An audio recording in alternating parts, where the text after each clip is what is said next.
Introduction. The management of natural resources to meet people's requirements has been practiced since the pre-Vedic era. Farmers were ranked high in the social system, and village management was in their hands. In order to manage land, water, and vegetation, technical knowledge suitable to the specific conditions of a region was required. They gained this knowledge and developed skill through experience and learning by doing.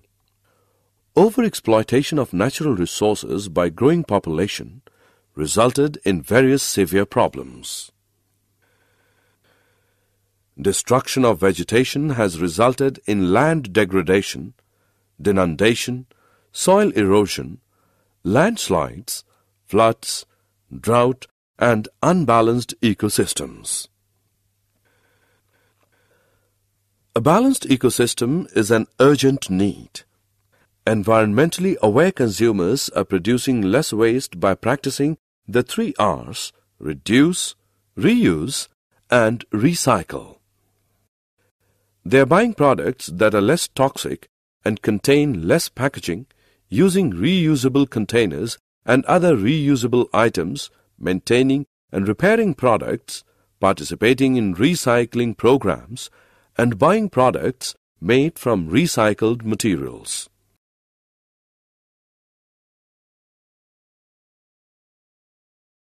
Objectives. At the end of this lesson, you'll be able to express the necessity of resources, explain the distribution of forests, wildlife, and their sustainable management, describe the method of rainwater harvesting, identify the importance of fossil fuels like coal and petroleum.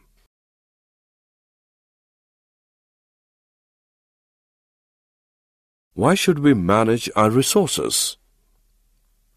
Not surprisingly, exploration and development of our natural resources has spin-off benefits, especially in construction, manufacturing, and professional, scientific, and technical services.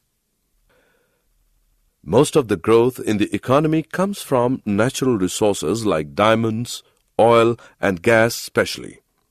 And the linkages between the resource activity and other sectors, such as retail trade, are not as strong as they could be.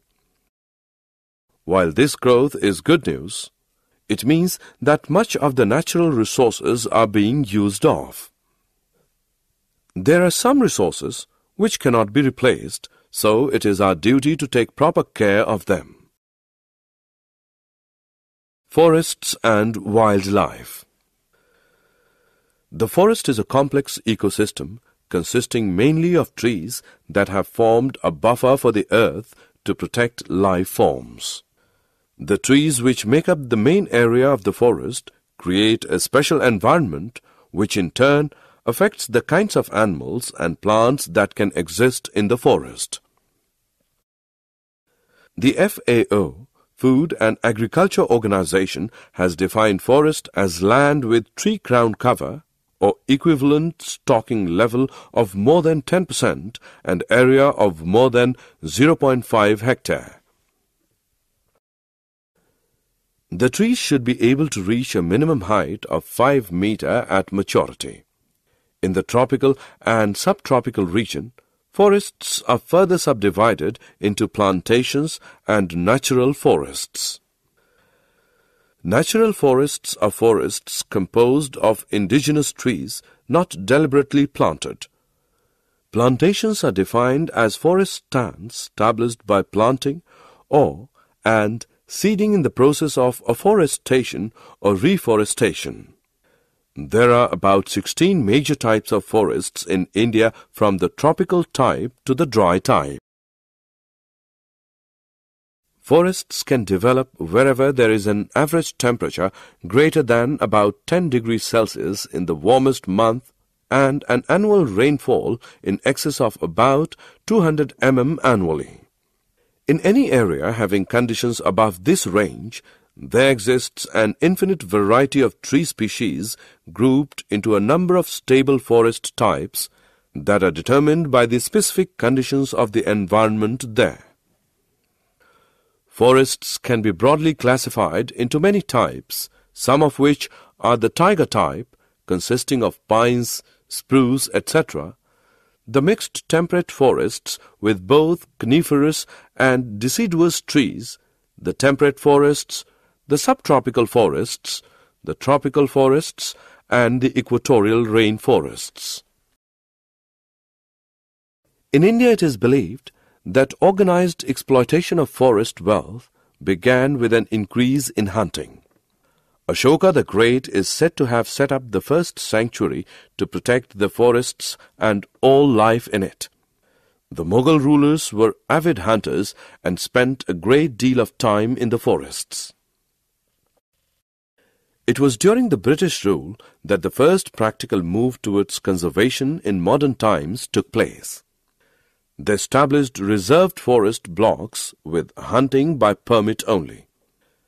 Though there were other motives behind their move, it at least served the purpose of classification of and control over the forests.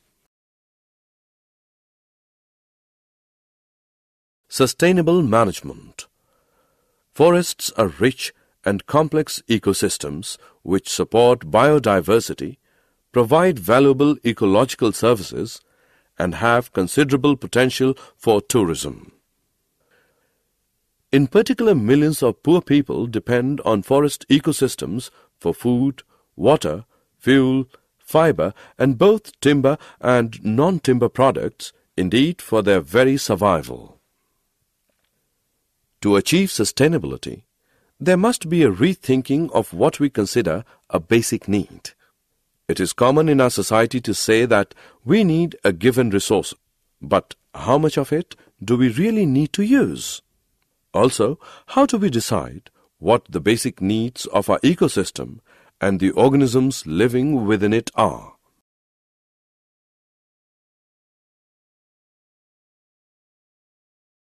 Defining what constitutes a basic need is perhaps the greatest challenge to adopting sustainable practices in our daily lives, as interpretations of need vary widely from region to region, village to village, and even from person to person. While ecologists are usually averse to putting a price on what is considered invaluable, the people argue convincingly that by not considering the economic benefits of forests, their conservation status is actually undermined because their diverse economic contributions remain largely unrecognized or undervalued. Water. Water, as we all know, is one of the basic necessities of all life forms. We all know that it is the greatest gift of God to us.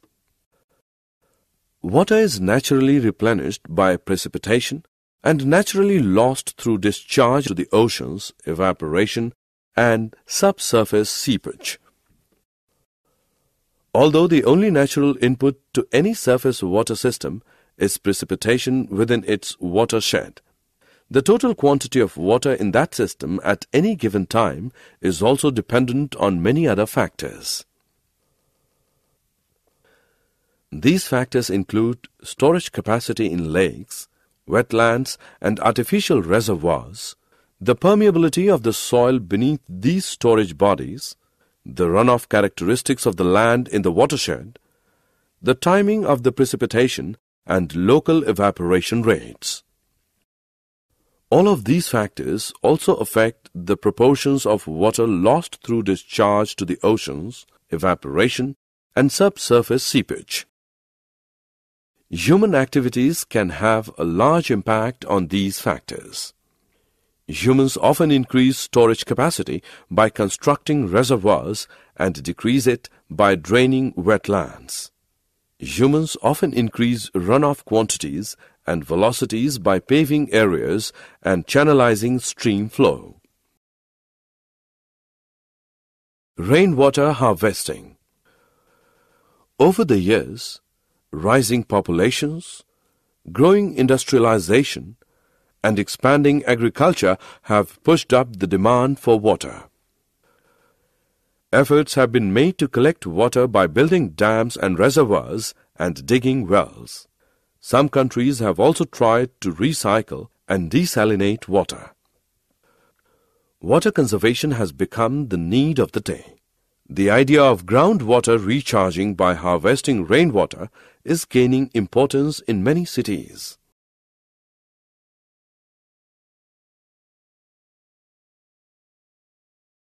In the forests, water seeps gently into the ground as vegetation breaks the fall. This groundwater in turn feeds wells, lakes and rivers. Protecting forests means protecting water catchments.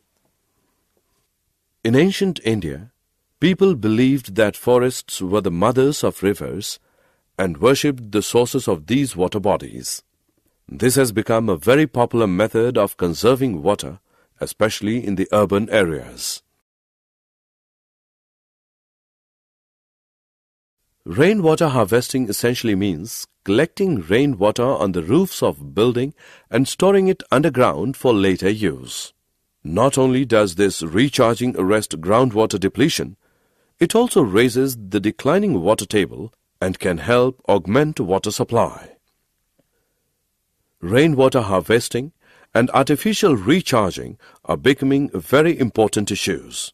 It is essential to stop the decline in groundwater levels, arrest seawater ingress, that is, prevent seawater from moving landward, and conserve surface water runoff during the rainy season.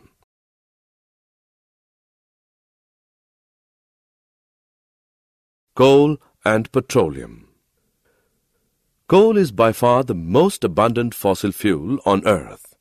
It is essentially carbon and is mainly used as combustion fuel. The large-scale use of coal began with the Industrial Revolution in the 19th century. As the number of industries increased, demand for more sources of energy grew. Coal is the product of plants, mainly trees that died tens or hundreds of millions of years ago.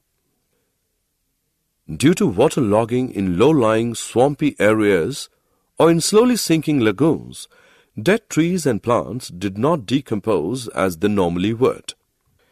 The dead plant matter was covered with water and protected from the oxidizing effect of air. The action of certain bacteria released the oxygen and hydrogen, making the residue richer and richer in carbon. Thick layers of this carbon-rich substance, called peat, built up over thousands of years. As more material accumulated above the peat, the water was squeezed out, leaving just carbon-rich plant remains. Pressure and temperature further compressed the material.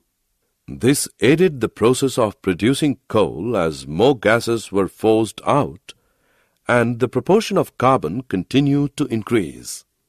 The carbon slowly metamorphosed into coal over millions of years. Petroleum is found in porous rock formations in the upper strata of some areas of the Earth's crust. Known reserves of petroleum are typically estimated at around 1.2 trillion barrels, with at least one estimate as high as 3.74 trillion barrels. Consumption is currently around 84 million barrels per day, or 31 billion barrels per year. Because of reservoir engineering difficulties, recoverable oil reserves are significantly less than total oil in place. At current consumption levels, current known reserves would be gone in about 32 years, around 2039. However, this ignores any new discoveries, changes in demand, better technology, population growth, industrialization of third world countries, and other factors. While oil is expected to remain a major source of energy in coming years, alternative energy development such as solar power, wind power, butanol, ethanol, photovoltaic, nuclear power, hydrogen, or oil from oil shale and oil sands may increase in significance. Coal may also increase in use because of its existence in vast quantities in rapidly developing countries such as China and India, which are exempt from controls under the Kyoto Protocol. 3 R's: reduce, reuse, and recycle. Reduce unnecessary waste by avoiding pointless purchases. Items that are rarely get used can be borrowed or shared with others. Buy bottles instead of cans and rechargeable batteries. Reuse items that you would normally consider as rubbish because sometimes it could be used for other purposes. Instead of throwing items away, reduce waste by using them for other purposes. Paper and envelopes can be used as scrap paper for making notes. Recycle the waste products from which you can conserve some amount of energy. Make sure you have a recycle bin at your home. Keep it in an obvious place so that you will not forget to use it.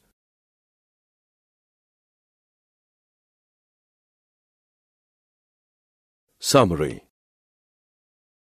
Let us summarize what we have learned. Most of the growth in the economy comes from natural resources like coal, oil, and gas especially.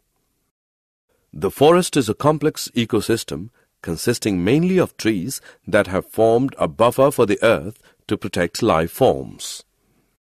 The FAO, Food and Agriculture Organization, has defined forest as land with tree crown cover or equivalent stocking level of more than 10% and area of more than 0.5 hectare.